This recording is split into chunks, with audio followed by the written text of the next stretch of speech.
жоғалып кеткенмін. Жолаушылар да, жүргізуші де аң-таң. Ол кезде қазіргідей ұялы телефон жоқ, ауылмен байланыса алмайсың.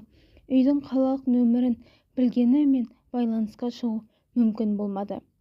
Көше-көшені аралап телефон іздегенімізбен еш нәтиже шықпады. Кері қайтайын десе, шәуілдірдің автобусы артына бұрылып жүрмейді. Сонымен автобус ішіндегі үлкендер өзара ақылдаса келе, мені далада қалдырмай, сол түні жүргізушінің үйіне қондыруға шешім қабылдады. Осылайша мүлдем бейтаныс автобус жүргізуші Әбу ағаның үйіне бардым. Үйде ақ жаулықты үлкен әже бар екен. Әбу аға жарына Түркістанда менің балам бар деп ылғи әзілдейді екен. Сол әзілі шынға айналғандай, әпекең мені, міне Түркістандағы баламды әкелдім деп үйге алып кірді. Басында Бақтыгүл апай бұл сөзге сеніп қалып кішкене кідіріп қалды. Далада көзін қазан басында тамақ пісіріп жатқан екен. Қолындағы шөмішін ұстаған күйі таңырқай қарап қалыпты. Әпекең әзіл-әзіл деп күліп мені төрге отырғызды. Сол үйдің Бекзат есімді баласымен және кішкентай қызы Перизатпен тез тіл табысып кеттім. Әбу ағамыз, болды, Перизатты саған береміз, сен бізге күйеу бала боласың деп күліп қояды.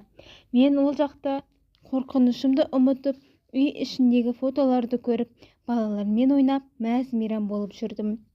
Бекзат әкесі келгеннен кейін оның автобусын жуып, еңбегіне ақша алады екен.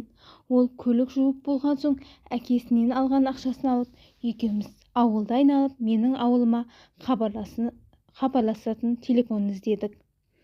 Біршама үйге барғанымызбен үй иелері ойбу біздікінен қалалық телефонға шықпайды деп қайтарды. Ал бұл уақытта менің ауылымда нағыз қиямет орнап жатқан екен. Олар үшін менің жоғалым төбелерінен жай түскергендей ауыр соққы болыпты. Анам жылап, әкем есеңгіреп, баланы біреу ұрлап кетті, бітті деп бүкіл ауыл шулап кеткен. Таңертең Әбу аға мені Түркістанға баратын келесі бір автобусқа мінгізетін болды. Мінгізер алдында қолыма жолағы мен жолға ұстар ақша ұсынды. Сол сәтте құлағыма әкемнің мына бір сөзі сап ете қалды. Кісінің үйінен, бейтаныс адамнан ешқашан ақша алма. Әбу ағаның берген ақшасын алмай, қайтадан өзіне тастап, автобусқа мініп кеттім. Түркістанның автовокзалына келіп түссем, бүкіл ауылдың адамдары сол жерде жүр екен. Әрбір жолаушыдан мына баланы көрдіңдер ме деп менің суретімді көрсетіп сұрап жатыр. Сол кезде әкемнің досы Яхия көкеміздің жары өзімізге мектепте сабақ берген Айман апай мені көріп қалып шарқырап кеп құшақтай алды. Артынша ана мен әкем жетті. Мені аман-есен көргендегі олардың жылағаны, құшақтағаны әлі күнге дейін көз алдымда. Үйге келген соң мал сойылып Құран оқытылды. Бұл оқиға шамамен 2000 жылдары болған еді. Ал қазір 2026. Өзім сол көлікпен бажаммен және інім үшеуміз сол үйді іздеп бардық.